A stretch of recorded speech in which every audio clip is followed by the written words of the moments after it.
Hello, my name is Ramona McKee with Quick2Stitch.com. What's up? It's Jeremy Picker from Amber Creative. And you are listening to the Two Regular Guys podcast. Hosted by Terry Combs RG, Regular Guy, and Aaron Montgomery. The place to be for industry news. The best dad jokes on earth, along with relevant topics to apparel decorators. Put Pat it away.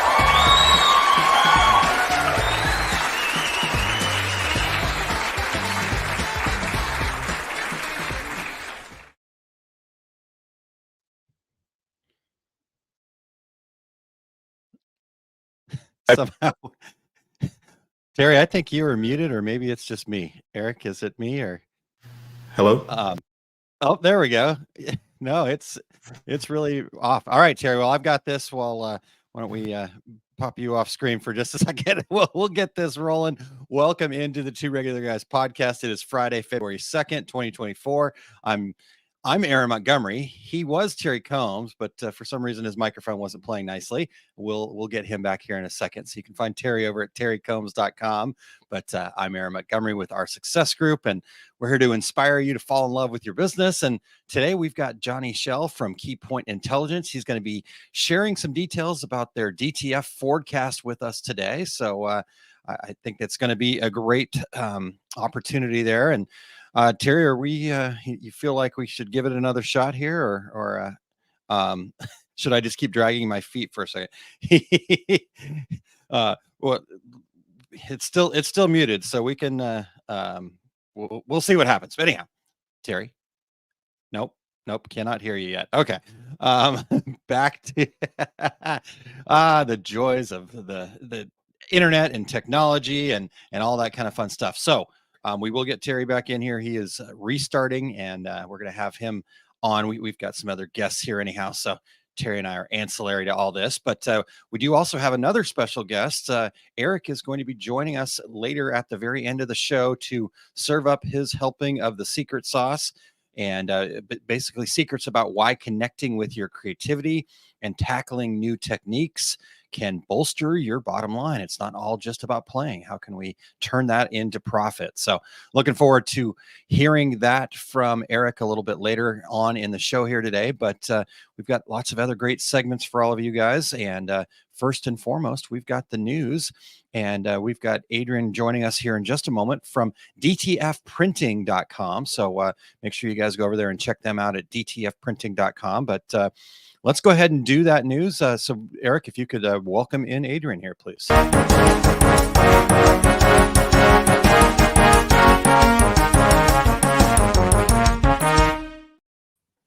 Hey everyone, excited to share news from DTF Printing.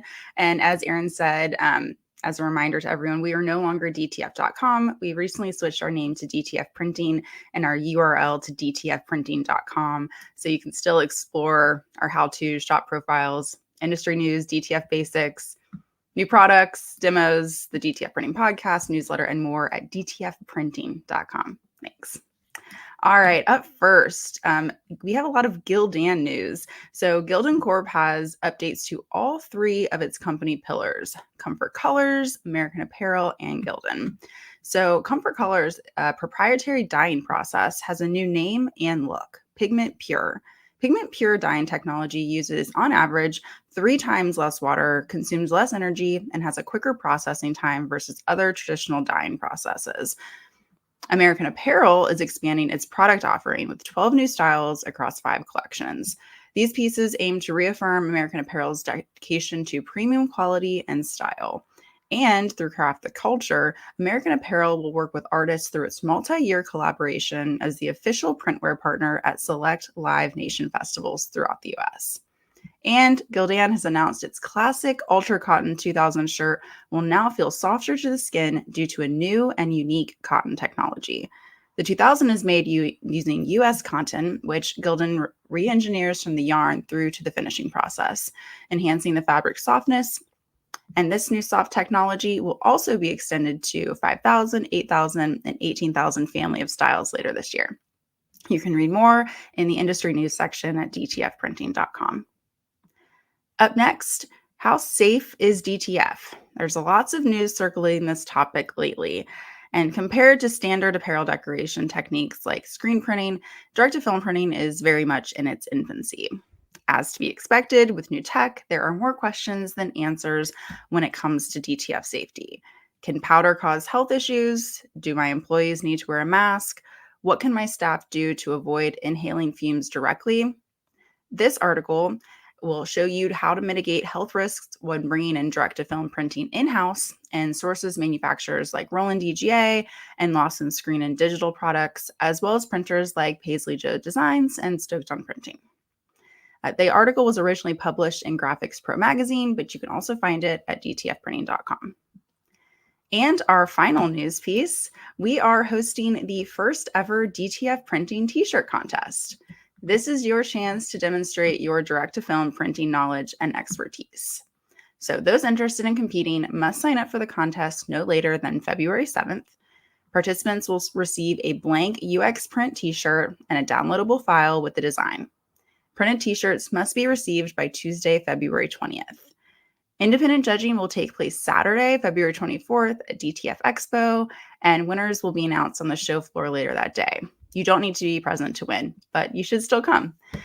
Winners will receive a $500 gift card to DTF Superstore, a trophy, and a digital badge. So make sure you sign up by February 7th and prove to the industry you are the best in the DTF printing biz. That's it for me. Thanks.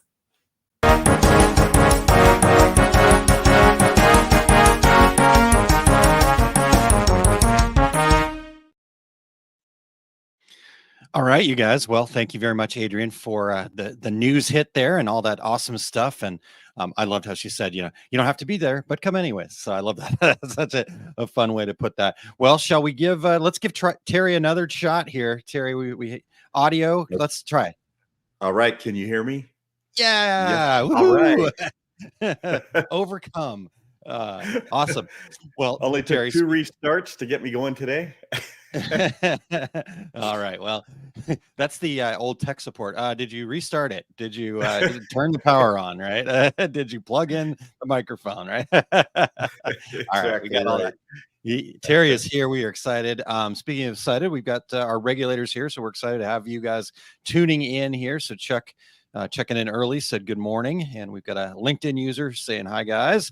And Chuck does like my new disco lights back here, so just thought we'd add a little fun, a little depth back there, and see how that went. And we've got Josta checking in from Sweden, and gloomy Boston out there. We're checking in. Jerry, hello. And then we've got Sheehan from Sri Lanka checking in. So make sure that you guys are out there sharing this and getting people to tune in, and going to learn a lot from Johnny today, Terry. So I'm looking forward to this. Yeah, it sounds like DTF day after Adrian's news items, and so yeah, definitely. Well, DTF is. You were just out in. I think you were just out in Long Beach, and I heard there was lots of talk about DTF out there. So why not? Yeah, absolutely. I unfortunately I didn't get out of my booth at all, but I did get to chat with Johnny for a little bit in my booth. So that's there you go. Looking forward to his report today. Yeah, this is going to be great. Awesome. Well, Terry, we still have the dad joke though that we need, and when I read this one in the outline earlier, I mean, I was laughing out loud. So, but I'm a connoisseur of dad jokes, so we'll see how this goes. And I'm ready. Okay.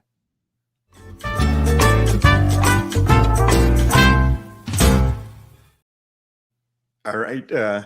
Aaron, did you know that I got mugged by 6 dwarves last night? Yeah, I could tell you looked a little worse for wear, but yeah, I didn't know that. No. Yeah, not happy. Is Eric in there trying to explain? Okay, 6 dwarves, not happy. 7 there's Grumpy. Grumpy was there. Sleepy was there. Sneezy had to be the one that I would be the scariest of after COVID, right? Exactly right. Eric actually liked that one. Say that again. I talked over Eric you. actually liked that one. He says, I actually liked that one. So that's all right. Nice. All right. Before we dive in, we want to thank everybody for checking out the Two Regular Guys podcast. We need your voices. We would love to have the regulators participate in our show intros, just like the new one you heard today. Go to decorators.inc/intro and read a few sentences to be a part of the show. We've got a few, obviously, that we've been playing new, but don't be left out. We'd love to have you participate as well. We are always looking for new guests. So if you or anyone you know would like to join us, go to calendly.com/2, the number 2, regular guys, to book a future episode, or email us at info@tworegularguys.com with your show ideas. If you are listening to the podcast version of the show, we appreciate you sharing the Two Regular Guys podcast with all of your industry friends so they can become regulators too. And we would appreciate you giving us a review on Apple Podcasts, Spotify, iHeartRadio, Amazon Podcasts, YouTube Podcast, wherever you do your podcast listening, we are there. And if you're watching us live right now, please join in with your comments and your questions for our good friend, Johnny. Yeah, excited to talk to Johnny. Terry, just a quick podcast world note. Google Podcast is going away, and they are switching everybody over to YouTube Music. So I did confirm. Oh, really? Okay. I got that notification because I use Google Podcast myself, and I got that notification that we're all good on. And then I went and checked to make sure that we're all good on YouTube Music is where they're going to move their podcast player too. So I don't know. Interesting. I'm probably one of the few people that actually use Google Podcasts, and that maybe is why it's going away. But I just wanted to let everybody know we're still out there. We're still in all the spots, but we're still in MySpace, right? Yeah, I think so. And yeah, back in and I think we have a fax machine somewhere too. So no, that's not true. Okay, well, let's get Johnny in here finally. Great. Exciting start to the show, but we're ready for the meat and potatoes here. So let's welcome in Johnny Schell from Keypoint Intelligence. And Johnny, welcome into the show. Thanks for being here with us this morning from your beautiful, clean office there.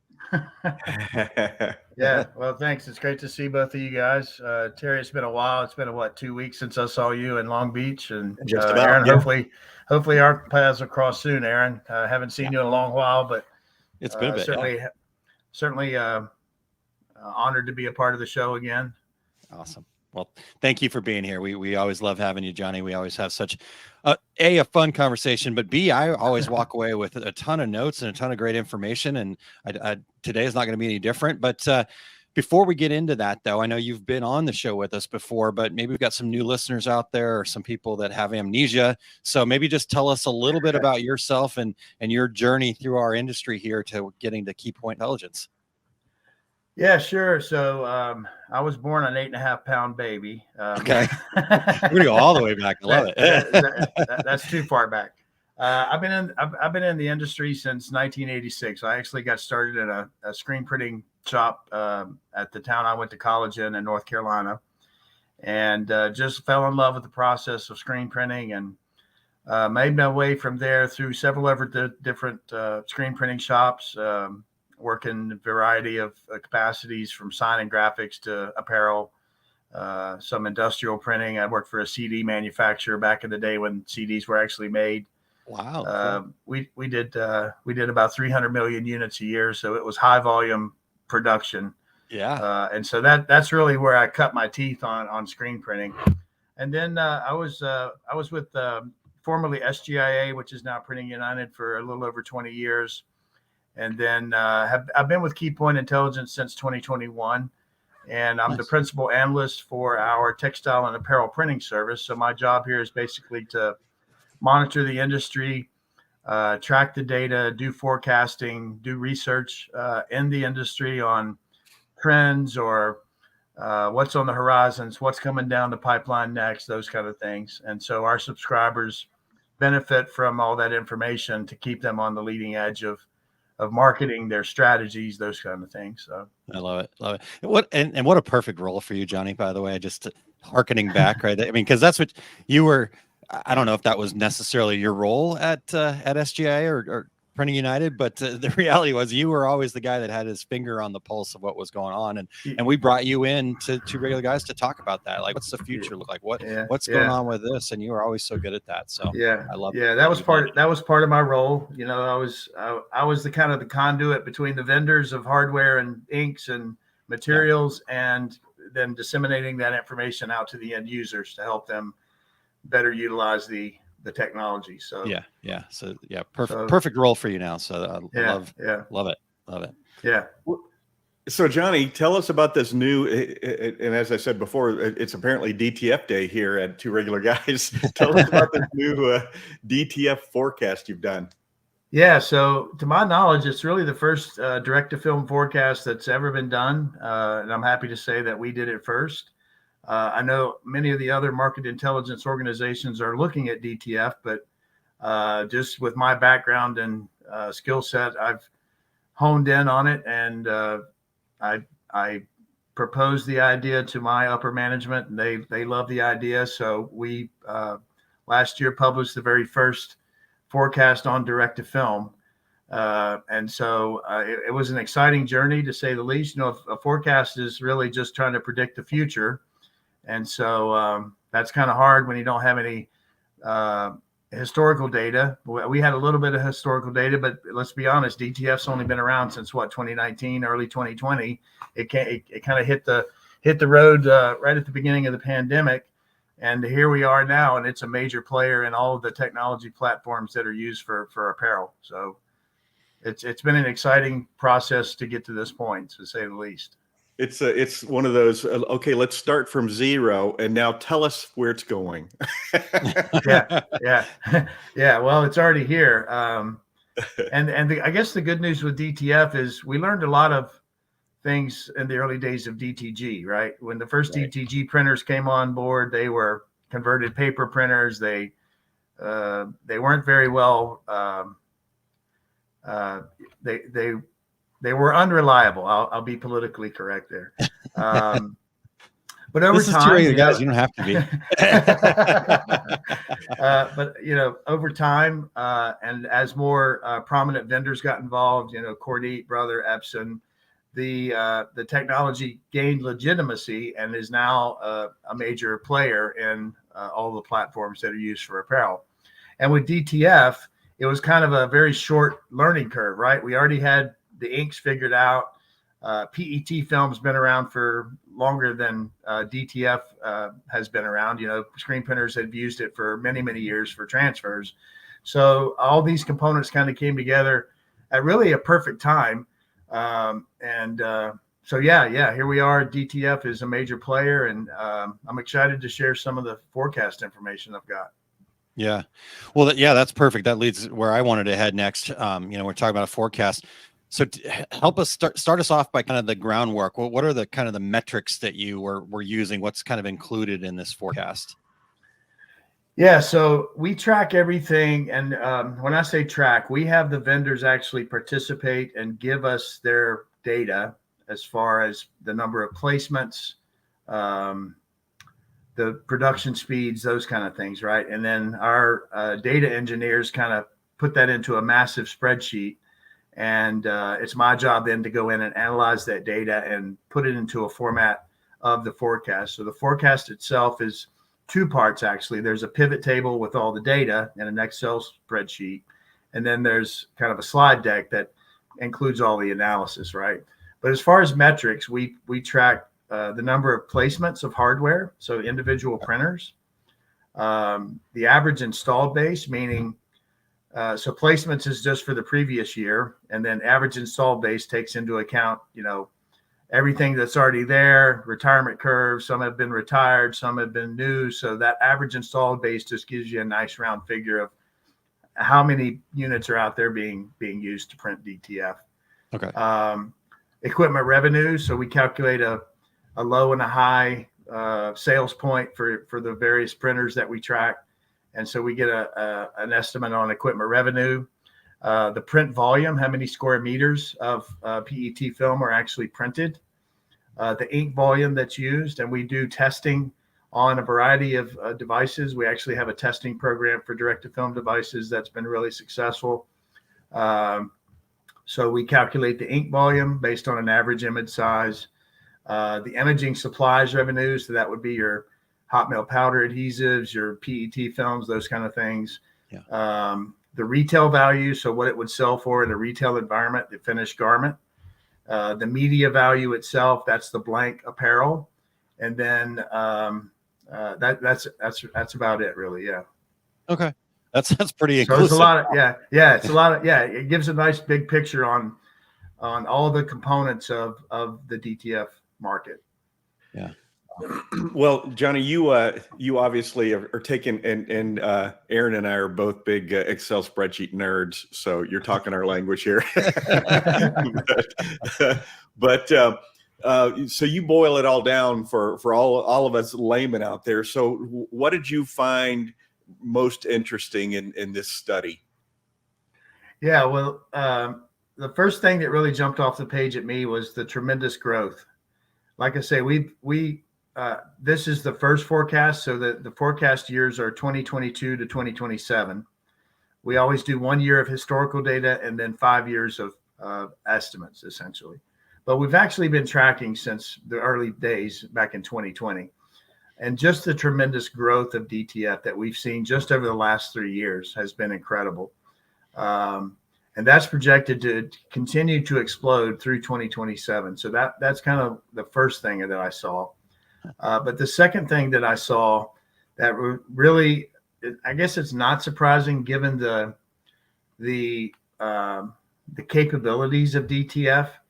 You know, with DTG, I'm pretty much locked into 100% cotton, maybe 50-50. Now there's some polyester DTG coming to market. We'll have to see kind of how they do and what traction they get. Yeah. But just the amount of impact that DTF had on the certainly low end segments of DTG. I'm talking commercial entry, which is your smaller Epson printers. They got that new 1070, so that would be an entry level DTG printer. On up through commercial printers like the GTX 600 or the Epson 3070 or even the 2200.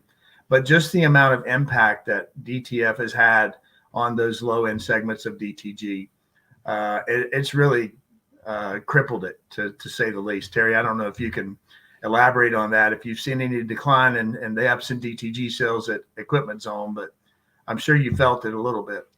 You know, what's interesting is, and you are correct, it is impacting the DTG market, but for the folks who don't want to go full into DTF printing, you can make DTF transfers on a DTG printer. And so that has become the entry point rather than, you know, there's some smaller DTF printers that, you know, that print 12-inch films, right, super slow.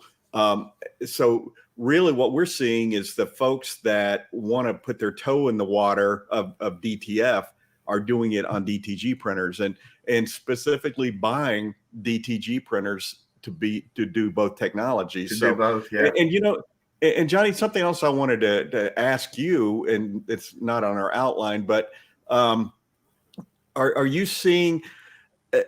I'm an old-time screen printer, just like you, and so when I first saw DTF, well, first Aaron said, "Hey, what do you know about DTF printing?" And I said, "I don't know. What is it?" That was about 3 years ago. and here today, I'm selling DTF printers like they're going out of style. But as an old-time screen printer, when I first saw DTF transfers, I thought, well, looks kind of like a transfer, you know. But what I didn't anticipate was the end user, the person buying that garment, was perfectly fine with it. We screen printing nerds were like, I don't think so. Yeah. The end user is like, yeah, absolutely. Give me more of this. Is that what you've seen? Yeah, for sure. I mean, that's the beauty of DTF is, well, getting back to my original comment of printing mostly cotton on DTG. With DTF, I'm not locked into that. I can do polyester or nylon or even leather, right? And so there's a much broader range of applications for DTF, and so I think that's one of the attractive features. But you're right, the end customer, for the most part, doesn't really care that it's DTF versus whatever screen printing, or they don't care how it's printed. They just want their product to look good, to be reasonably priced, and to be of good quality and durability, right? It lasts more than 2 washes, right? Yeah. So, yeah. So Johnny, Yeah, I also thought, sorry to jump in here, but when this first came out for me, I was like, this is going to be for people that just want to make transfers, right? But I was terribly wrong in that, right? So, and I guess like Terry's saying, that kind of hybrid approach to using DTG. In fact, Kim Johnson says I print DTF every day on my F2270. So anything in the report there or in your analysis that's kind of sussing some of those things out? Well, that's one of the troubles of forecasting. First off, we can't separate out people using an F2270 to print DTF, because it all starts with the placement. And so when Epson tells us, or Brother or whoever provides the data, we placed a machine that goes into the respective forecast that machine is essentially designed for. So if it's a DTG printer, it's going to go into the DTG forecast. Got it. If it's a DTF printer like the new Roland, I forgot the model name, BY, I think BY20. It's a DTF printer, so it's going to naturally go into our DTF forecast. So as far as those combination types, mostly like Terry mentioned, the DTG printers that can also do direct to film. Yeah. Historically, those are going to go into more of a DTG. So, that's just one of the limitations of forecasting using numbers.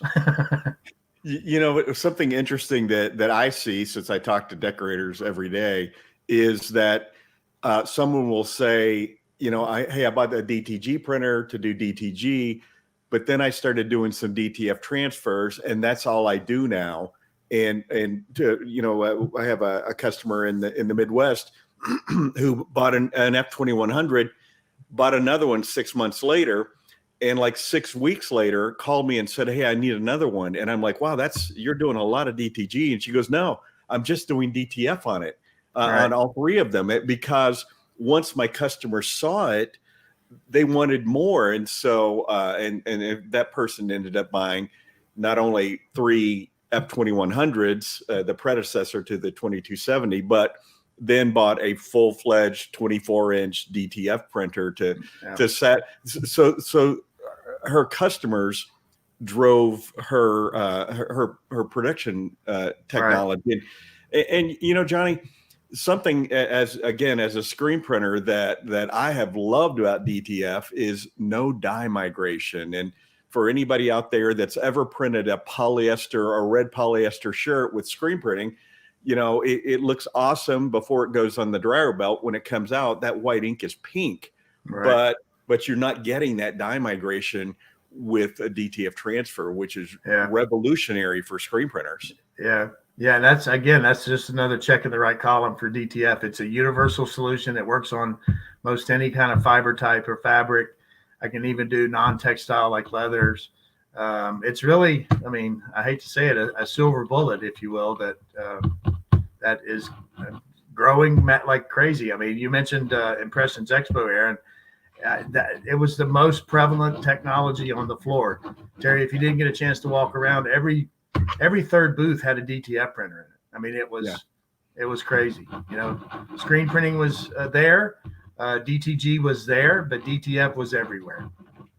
Yeah, it's interesting. I was talking to somebody who was getting a lease for a DTF printer, and he goes, hey, how long have you guys been in business? And I said, well, 35 years. He goes, oh, okay, because my lease company will not front money to one of these DTF companies because they've been in business less than a year, and there are lots of those folks. I went to the Science Show last year in Vegas, and there were 8 or 9 DTF printers in booths of companies I had never heard of in my entire life. All of them brand new businesses. So there's a little caution in that as well. Because and at Atlantic City last year, there was a booth catty corner to me that was going to be a DTF manufacturer. and they didn't set up. And I'm thinking, man, this is not like one of those booths where you come in, you pop it up. Where are these guys? Well, we later found out that we were setting up on Wednesday. They had gone out of business on Tuesday, and didn't show up. So, not only is it new technology, but a lot of new players, and we'll see how that falls out. But Johnny, you also, you mentioned doing a DTG forecast. And if we could shift gears a little bit, are you seeing DTG impacting the screen printing industry? Yeah, for sure. Screen printing is certainly holding its own. It's a high volume solution, to say the least. And the problem is the make ready, right? The making of the screens, and then getting the press set up. And the more colors you have, the longer that takes. So screen printing has taken steps now to automate more. You're seeing more of these computer to screen, even the laser exposure systems. You're seeing, any kind of way to speed up the make ready process is being adopted now in screen printing. And that's simply due to the fact that DTG is starting to take a little bit of market share, certainly on the low end of the volume range that screen printing typically plays in. And so screen printing is trying to keep up and keep its share of the higher volume stuff, while the printers of the DTG printers continue to get faster. They're more robust. They're getting more industrial. And that's kind of where a lot of the growth is going to happen now that DTF is staked its claim in the sand.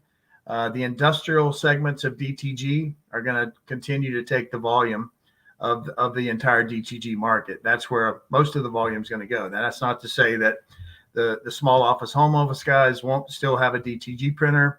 But like you said, Terry, a lot of them are going to migrate into the DTF realm and kind of do a combination thing so they can meet customer demand.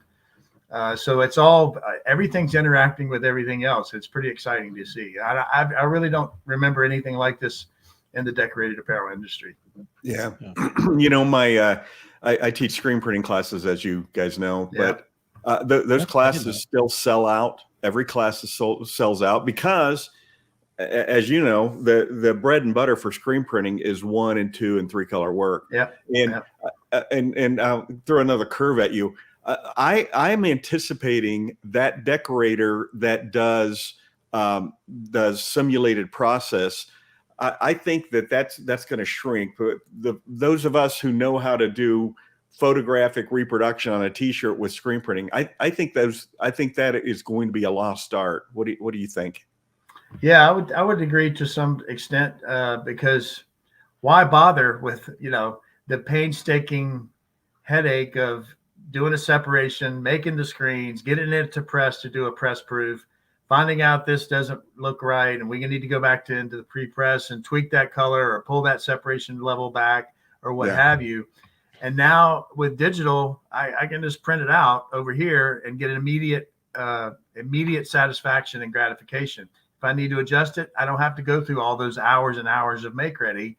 I just print another piece of another T-shirt on my DTG or another piece of film and transfer it to a blank shirt. So I do agree to some extent that index simulated, even 4-color is kind of transcends across all this stuff because digital is 4-color process. So I think photographic stuff will still certainly maintain in the digital world. I wouldn't be surprised if it dies off a little bit on the screen print side, to say for sure.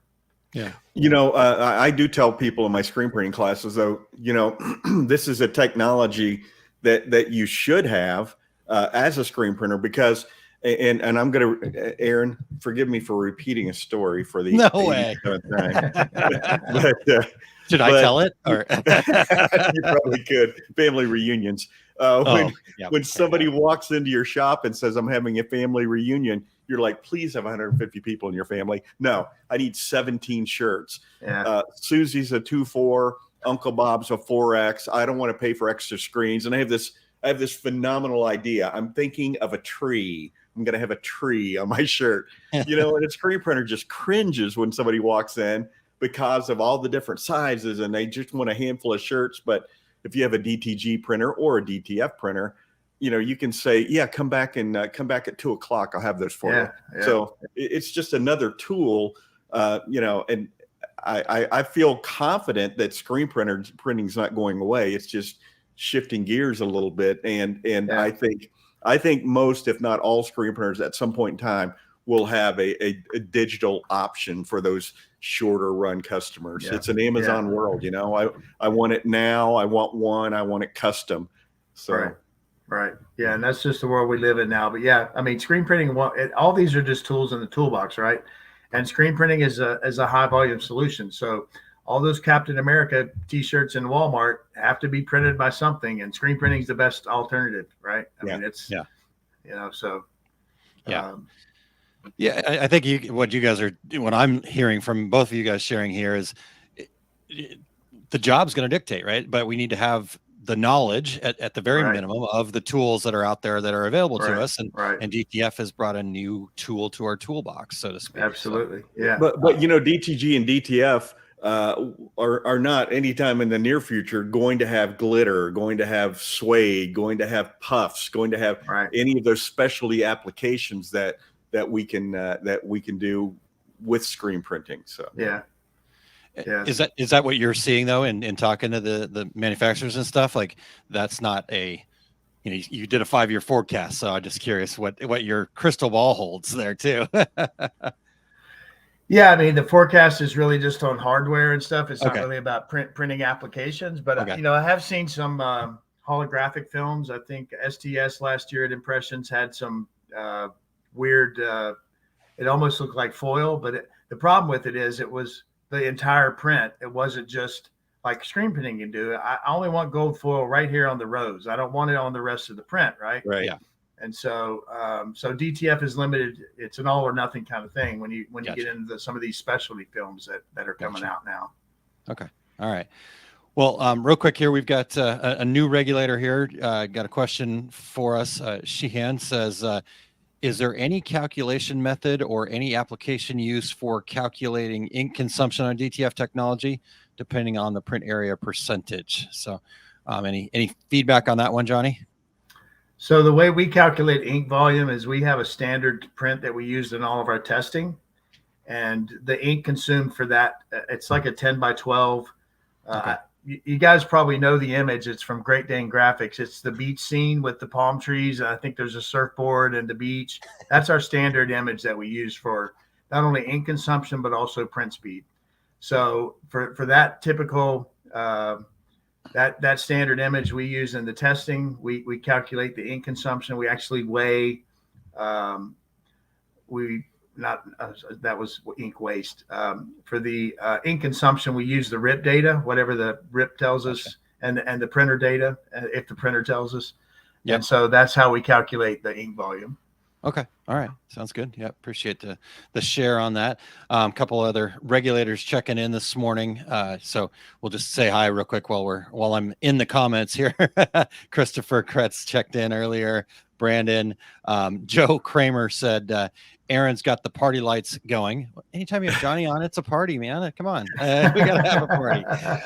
Matt Gussie says, hello, Mr. Shell. So, Gussie. And then Ramona added that the 2 and 4 color is still very cost effective for the larger runs. Small runs and full color are direct to transfer. And then she mentioned that while at Impressions Long Beach, I compared the feel of the screen print and transfer films and really didn't find much of a difference. And then I guess Mike followed that up with, even with negative space and post pressing, DTF will never feel as nice as a good screen print. But then his follow-up comment to his own comment was, the problem is customers are starting to not care. And I think that's what you guys had mentioned there, right? Yeah. And part of it too is the application, because I think we're figuring out how to apply these transfers better. And pro tip out there, we recommend to our customers, press that transfer for 15 seconds, peel it, and then throw either a sheet of Pellon or just a t-shirt on top of it for that second press for 5 seconds. And that softens up that image. It, by getting that pattern into the fabric, it tricks the eye that it looks and feels more like a screen print. Yeah. There's something called T-Seal too. I don't know if you've ever used those, Terry, but it's like it's an extra sheet that you do a second pressing on a DTF transfer that presses it more down into the fibers and gives that softer hand.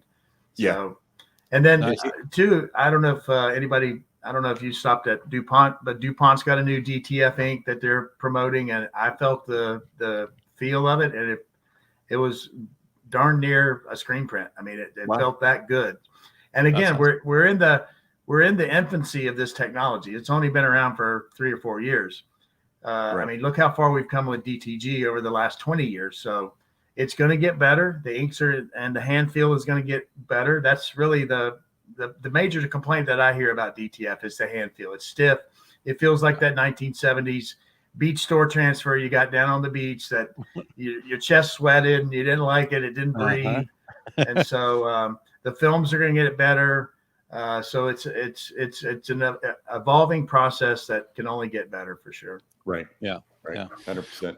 Well, if we can stay in the comments for just another couple seconds here, guys, there's some great conversation going on. I don't want to miss any of this. Joe Kramer asked, how are we with DTF feeling less rubbery and more like traditional screen print? So far, I can't get my customers to like it enough to purchase it twice.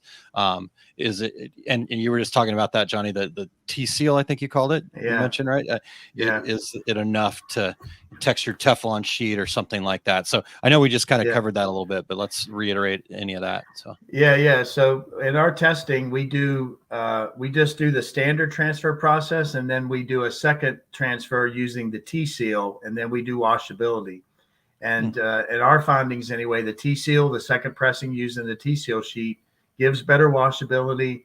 The hand feel is much better. It's much softer. The print doesn't feel as rubbery. But like Terry said, I mean, even a T-shirt or anything to get the ink pressed down further into the ribs of the fabric are going to help with the hand feel. That's the problem, is the transfer sits on top of the fibers now. And you don't want to obviously overpress it with too much pressure, because that could cause washability issues as well. But there's nothing wrong with the second pressing to kind of make that ink seep further down into the garment and help that hand feel. So an old T-shirt or textured Teflon, anything like that, the T-Seal we mentioned. So Mike Maldoni said embroidery stabilizer has given us the best results so far for post pressing. So and I've talked to a lot of people who use that as well. And my fear is that some of us as decorators are projecting to our customers that you're not going to like this, but here it is. Because I don't like it. Well, you can't do that, right? I mean, as a decorator, you have to put yourself in the shoes of the customer and phrase your comments such that they don't get a negative opinion or negative inflection of what you're telling them. You're not going to like this because I don't like it, Yeah. Because I spent the last 40 years learning how to do that over here. Totally. But now, just to be devil's advocate, because that's what I do, right? The other side of that, though, is your customers coming to you because you're the expert, right? Can you give them a better? And so, for some people, it might be, hey, this isn't, okay, what you want, is this going to be good enough? Cool. Again, don't downplay that. But if you feel like you can give them a better product and you can sell that to them and get them to pay what you need to make for that, then that's fine too. So I think there's both sides of that story. If you stay away from the negativity in general, you're going to be good, but it's okay to say, hey, I'm the expert here. That's why you're coming to me. That's why you're paying me to do this, instead of you going and buying your own DTF machine. Well, Johnny, another thing that surprised me at the front end of this was how well these DTF transfers wash. I mean, it's just, I did not expect to see that, and they just wash beautifully. That you can thank the hot melt powder adhesive for that. It's been around for decades now, and people think it's just some new thing that just got invented last week. And no, guys, it's been around. It's been around a long time. I tell people that it's like, they're asking about the adhesive, and I'm like, everybody needs to calm down about the adhesive, because I personally have been using it for 40 years. It's not like somebody in China invented this 2 years ago, like you're saying. Yeah. I mean, you certainly want to have ventilation and proper hooding in place for some of these automatic shaker powder shakers and things like that, because it is a fine particulate. And so you obviously want to err on the side of health consciousness, right? And so PPE equipment, or like I say, some of these powder shakers have this extraction tube that sucks out all the dust and stuff like that. So if you go that route, definitely want to heavily consider, purchasing something to that level, because health we only get one shot at it, right? Definitely don't want to get that wrong. No. And I know Terry, do you mind if we stay in the comments over here? The conversation's been great. And I think we've got a few things left for Johnny, but if it's all good. So Christopher asked, which is better, hot peel or cold peel? And should there be a post press? So I know we've talked a bit about post press, but have you noticed anything in that, Johnny, the hot peel versus cold peel kind of idea? So, hot peel gives you more of a screen print feel, right? Cold peel gives you more of that heat transfer vinyl numbers and letters feel, right? And so I think that's really the main difference that I see. I know hot peel and cold peel transfer sheets have been around a long time, and I really think it depends on the application. So if it's more of an athletic type, you want to definitely go cold peel. That helps the hot melt powder adhesive to clamp on to the fibers of the substrate much more effectively. Whereas hot peel, again, it gives you a softer hand, softer feel, breathes a little better. So yeah. Okay. Yeah. I don't know if Terry has anything to add on that. And it's I think that there are a lot of folks out there that think, well, hot peel, I can get more production done. Then I have people on the other side of the street saying, well, cold peel, I just pull the shirts off and I stack them up and then I bring them back. And those folks say, well, I see no difference in the amount of time to do the job. So I think, honestly, it's a lot of personal preference. Yeah. So, well, an example at Equipment Zone, we had a lot of people really wanting hot peel. So Equipment Zone shifted completely to hot peel. And then all of a sudden, all these people came back and said, well, wait, you're not going to carry the cold peel anymore? I really like the cold peel. So now Equipment Zone has both. So. Right. Yeah. Yeah. And I think that's exactly it, right? It does come down to personal preference, how you're, and this is what I'm always preaching when I'm talking to the businesses is your business is unique, right? We can learn something here, but you have to implement that into your business. And because like Evelyn mentioned here, she said, we're talking about post press. Well, that's more pressing time. Okay. So you got to factor that in when you're pricing your product. If that's, so I don't know. I mean, I've never heard anybody say it's required, but I mean, is that where you guys kind of land? Like post press is not necessarily required, but it has to change the washability. I mean, I would just show the customer, here's one pressing, nice and rubbery, stiff hand. Here's a second pressing, almost feels like screen print. Which do you prefer? It sounds like you're projecting there, Johnny. I love it. That's perfect. I mean, it is what it is, right? So which do you want? I mean, if you want the softer hand, it's going to require an extra pressing. Time equals money. That's and for me, that's business 101. A 15-second press as compared to a 90-second press if it's a DTG print. Right. 15 seconds and then hit it again for 5 seconds to give a better feel. That's not cutting into my production time very much. No, not at all. Well, Johnny, you also mentioned that you guys noticed in your testing some washability improvement. Did I hear that correctly when you post press? Yeah, when we do this the second pressing with the T-seal sheet, the washability goes way up. Okay. We start to see degradation around 15 or 16 washes roughly with just the initial pressing. Now, I should say that we, to this point, have only tested cold peel transfers, but the T-seal definitely helps in the washability. You get longer lasting prints in the wash with the T-seal pressing. Gotcha. Awesome. Okay. And then I just wanted to share Ronald's comments. So Terry and I know Ronald. We go back with Ronald. He says, in Europe, we're seeing a huge increase of DTF. We doubled yearly sales. We have customers who use 10 rolls a day. They have 10 machines now. We sell 1,300 rolls a month. The feel with DTF, if you make it halftones, not 100% full, will feel much better. And then he says, they've been in the screen printing world since 1985, but we see a big shift from 2001. So I guess that'd be another quick question. When you're talking about this forecast, is this a kind of an international thing, or are you guys more domestically based? Okay. No, it's global. So we break out. So right now we have 2 segments. Again, it's still a technology that's in its infancy. So we have 2 head segment and we have 4+ head segments, right? And we're still kind of waiting until all that flushes out, until there's a little more stability. Yeah. I think maybe next year we're going to look at square meters per hour as our segments, but we also do by region. So Asia Pacific, which has the largest use of DTF by any other region. I mean, they're double the size of EMEA, which is the number 2.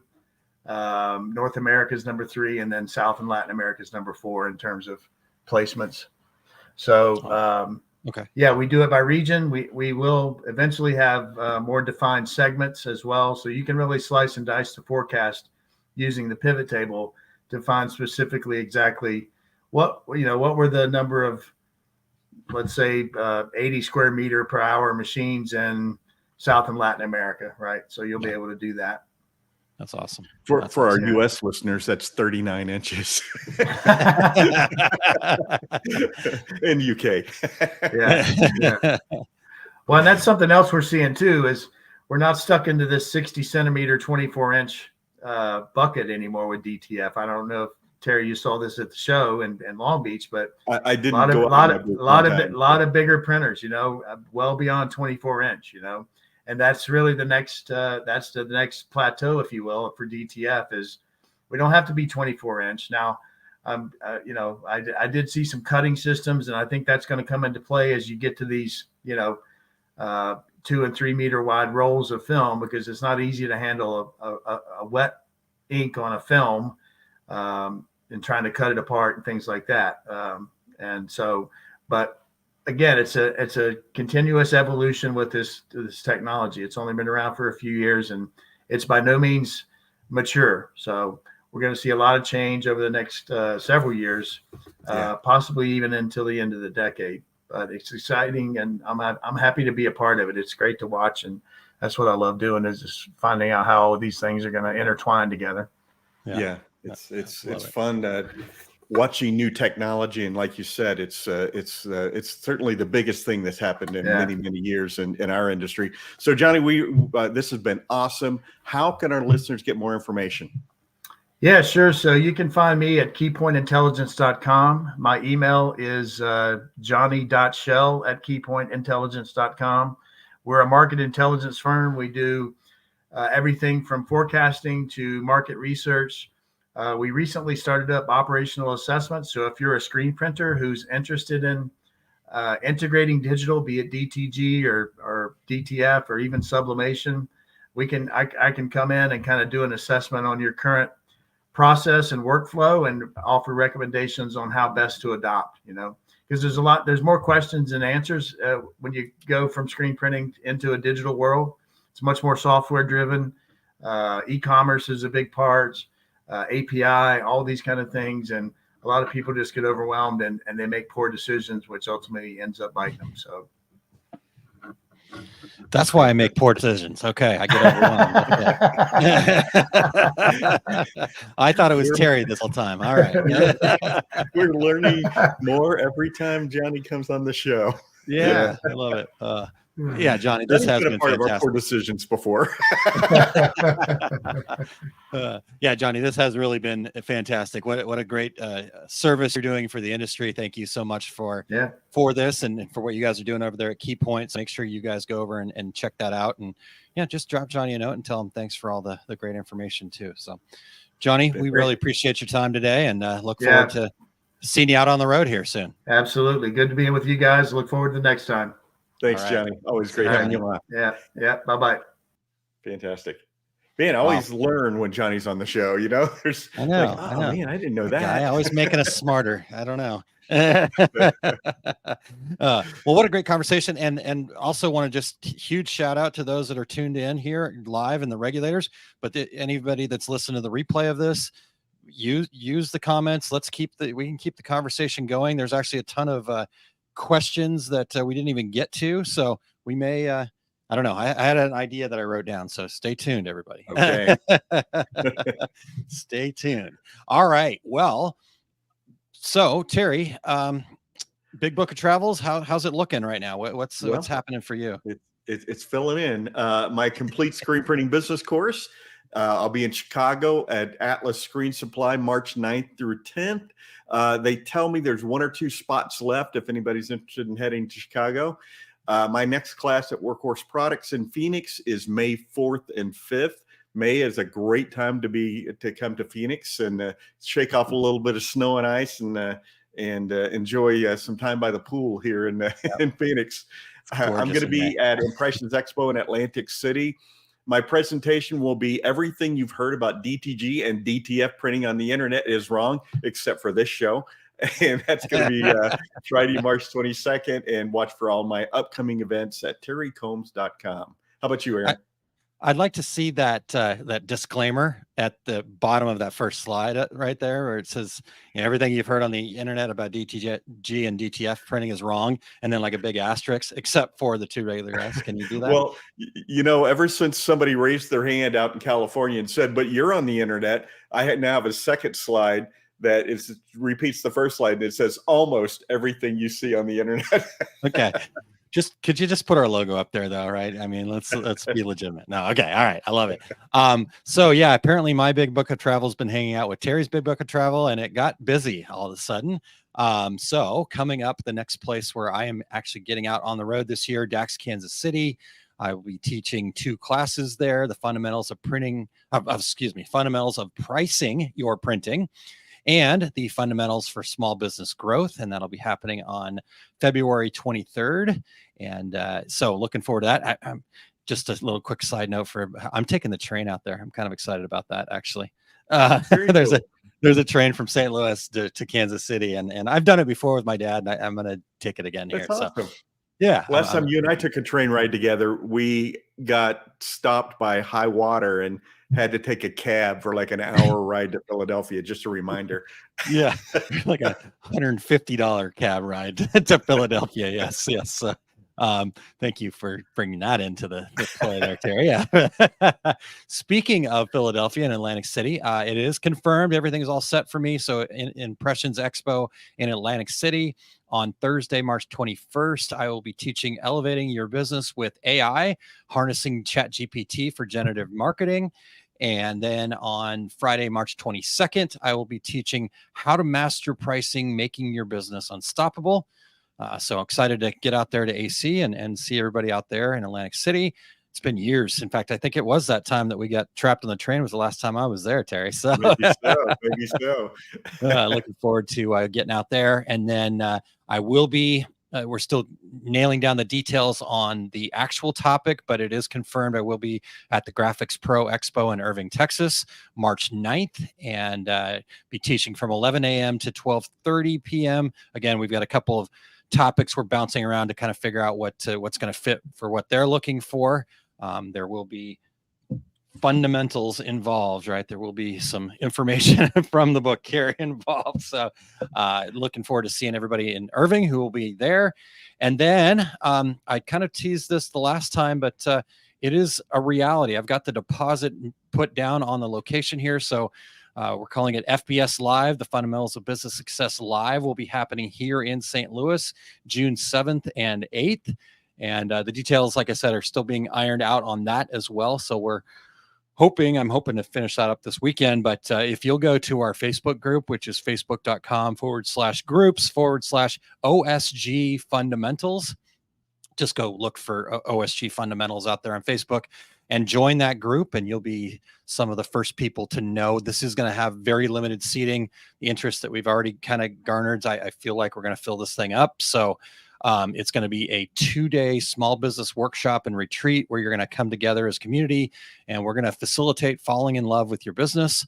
And you're going to leave with a foundation that your company needs for success. So make sure that you get into that Facebook group if you're not already, and you can find out more details as they come. And then let's see here. Last but not least, OSG Live. Oh, sorry. Yep, you're right, Eric. I missed a bullet point there. Appreciate that. I held up the book. I'll hold it up one more time. It is out there on Amazon, and I appreciate everybody who's already gone out and purchased it. I'm just blown away. I appreciate all the great feedback, and I got to be on Condi Live this week talking about it. So really enjoying that. So osg.link/bizbook. And then last but not least, every Wednesday morning, doing a program called OSG Live. It's a collaboration with Tanya Deutscher, Becky Kotzer, my wife Kylene, and myself. One of the listeners called us the Fab Four, so we've run with that, and it's a real mindset heavy, but really kind of based in foundations around our business. So we talk about gratitude, we talk about celebrating wins, we talk about an uncommon mindset, and Tanya and Kylene always bring a bit of wellness toolbox too, because our business is not just the business. We have to have our mind and body in the right place too to be successful. So you can check that out at liveosg.com every Wednesday morning at 7 a.m. Central Time, or you can catch the replays anytime. We've got a full playlist, and it's a YouTube podcast as well. So check that out. Let's see here. What do we got there? I just want to make sure we had everybody in the comments. Good. And let's see here. Eric, coming up, speaking of Eric, today is episode 180, Alphabetic Assumptions. So in this episode, man, I love it. He's always got the greatest titles. Eric, you're a rock star. In this episode, Eric will discuss some of the assumptions digitizers and embroiderers make about lettering, fonts, and text layouts, with tips on how to avoid them and achieve clean lettering in your design. Super cool. So head over to Eric Campbell, ERICH Campbell, and click on the Take Up tab at the top for all of the episodes, all 179 previous ones. Plus, you can then join in live at 2:30 Mountain Time for the Take Up there. So always check that out. Great learning. People just get so much. I call it the 201 level. You're getting like college level training for free every Friday. So Eric will also be at DAX on February 24th. He'll be teaching vintage values in machine embroidery and digitizing details. So you go over to daxshow.com and check that out. So I think we covered everything, Terry, but what you guys have been waiting for is we're going to bring Eric in here, and he's going to have to push his own buttons and do the whole thing here. But let's do Eric's secret sauce. Are you ready for that helping, Terry? Let's hear it.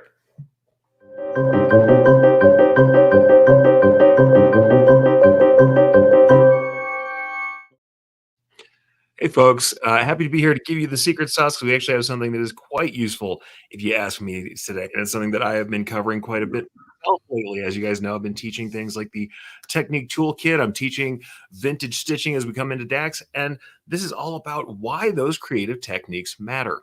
So every time I go to teach something that goes beyond the norm, I hear the same few points arguing against techniques that are beyond standard decorating. It's going to be too time consuming. Nobody in my market wants anything that different.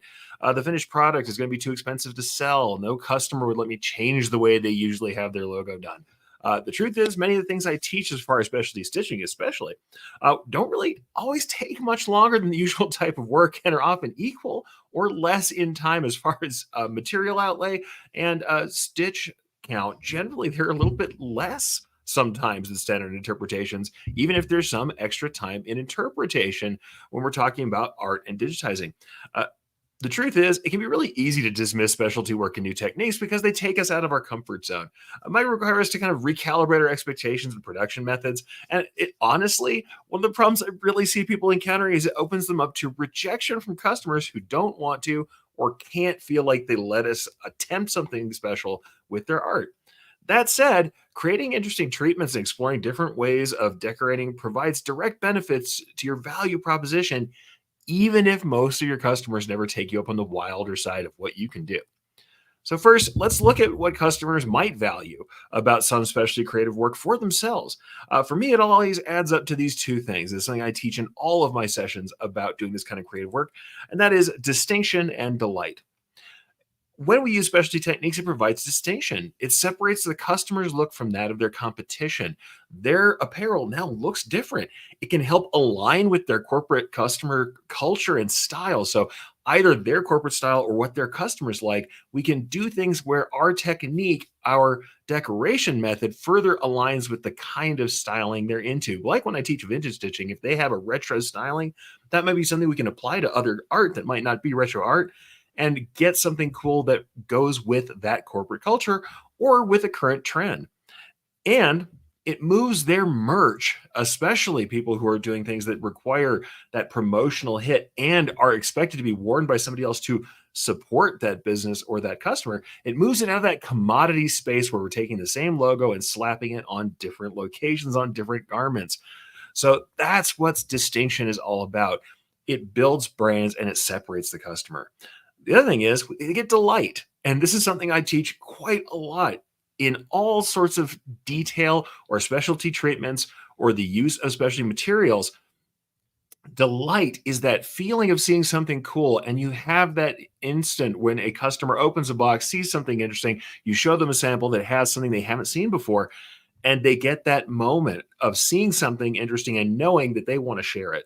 So that feeling of seeing something cool, the dopamine spike of both novelty and recognition, because they recognize their art, their culture in the thing that you made for them, but they also get the novelty of the treatment of the new technique that you've added. When you treat their art with looks or finishes that haven't been seen either by them or by their intended viewer, something that's not usually used in their market, maybe you're doing something very business to business and you use a very retail treatment, or you otherwise make something interesting enough to capture the viewer attention, we can increase the visibility of promotional products, especially, and we increase the affinity with the end user. Remember, the viewer of the garment isn't the wearer or the purchaser necessarily, but the person they want to show off to, the person they're trying to promote themselves to.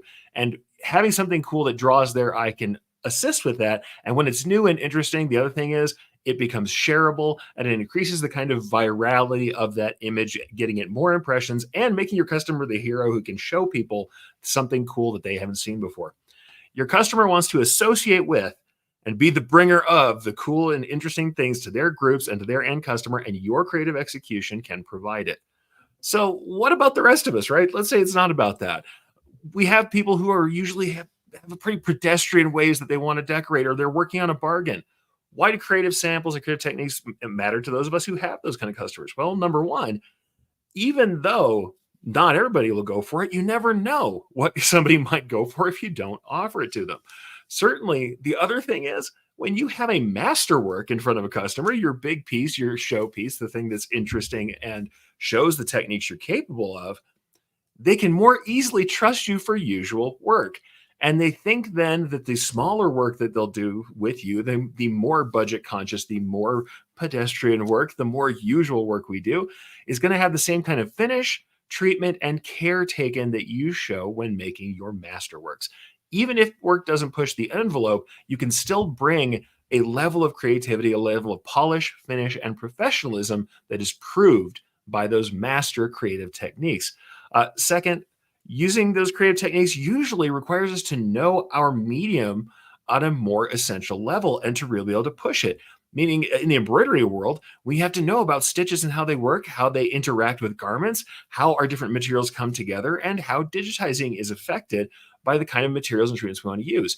If we get that, those pieces of knowledge, that elemental knowledge we build about how our elements work, how our medium works, those are not mutually exclusive to making more creative work. They can also make more efficient work and even help us create solutions that are interesting to fill space, even when we're on a budget, even when we're looking to remotely remove that kind of extra stitch count and cost. Some of my most creative work, in fact, actually came from the need to remove stitch count or work with some other less ideal brief, less time, less budget, less area, less quantity. And that creative drive, the need to solve those problems, was fulfilled by my understanding of the medium and my willingness to do something different with my work. So here's the thing. Stretching your creativity is also how you're going to learn to cope with these situations and become less of a commodity and more of a provider of solutions. With that said, there's a couple things we can avoid doing when we're showing off these creative chops. Number one, don't show work you can't reliably do or you're unwilling to do.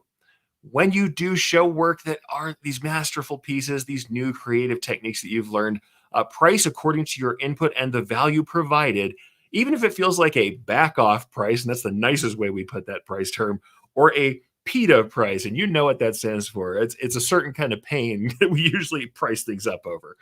Even if we have those prices on there that honestly should reflect the work that it requires and the materials that are involved, let the customer choose whether it's worth their investment. If we don't let them choose, we can never do that kind of work. If it is worth their investment, the chances are you're making a much larger profit per piece, and you have no reason not to dig in if you're being paid appropriately and know your costs going into the process. If you don't have a customer who's willing to buy in, that's fine.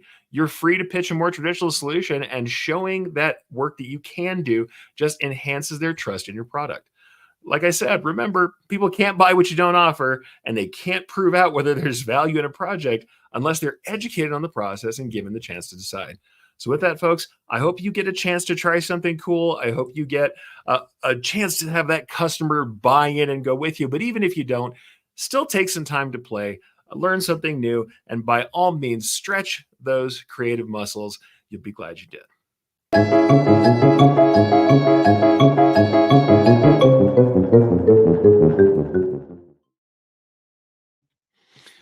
All right. So, Eric, that was awesome. Amazing sauce there. And get to Terry, that was really good stuff. I'm full now. Always great stuff from Eric. So, Yep. and I always learn from Eric too. Yeah, It's been a learning experience today. What a great learning day today. And Ramona says, Eric, always good information. Thanks for today's sauce. And Evelyn, oh my, yes, sir. So there we go. Yeah, we're all on board, Eric. So thank you. All right, Terry. Well, we've come to the close of another show today. We want to thank Johnny Shell with Keypoint Intelligence, and make sure that you guys are going over there to keypointintelligence.com and checking out that new DTF study and being a part of that over there. But we appreciate him sharing all that wonderful information and really, really great exploration of DTF today. So like you said, Terry, DTF day here on Two Regular Guys. Exactly right. We also want to thank our show producer, Eric Campbell, for not only pushing all the buttons today, but for bringing the sauce. Yes, indeed. Delicious, delicious. I'm still full. So, Terry, next week we are still efforting on a show, but I had an amazing idea in the middle of the show. I think it's amazing. So Nice. We'll talk about it in a bit, but stay tuned. Stuff coming, really good stuff coming soon. So tune in next week, same time, same channel. All right. Until next week, I'm Terry Combs. He's Aaron Montgomery. And that was the Two Regular Guys. Here we go. We're out. Awesome. Thank you for listening to Two Regular Guys. Check out our website at tworegularguys.com. That's the number 2, regularguys.com. You can also interact with us over at our Facebook page, facebook.com/tworegularguys, or send us a tweet, twitter.com/tworegularguys. And we have a YouTube page. You can find all that from our website, tworegularguys.com. Thanks for tuning in, and we look forward to spending some time with you again next week.